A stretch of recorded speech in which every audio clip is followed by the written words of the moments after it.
Like my lovely viewers, this is a Lighty World Learning tutorial channel for you. Today in this tutorial I'm going to show you rename a file from CMD on Windows. So for this case we will go to any kinds of file. So here the thing, so now I want to rename this file. So this file, so here I can go from direct, open a new terminal in CMD mode. See, this is the file. See, now I will do rename. This is the rename, and the short form we will write the rename space.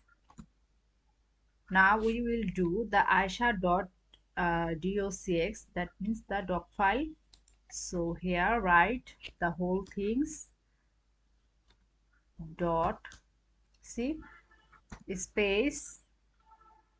We have to give the space, and we want to give the name, any kinds of name, Chandni Chandni dot PDF.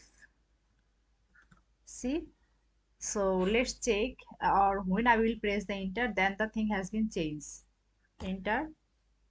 See, the thing has been changed. So in this way we can do this thing. So thank you so much for watching this video. Please subscribe this channel. Hopefully this tutorial will help you so much.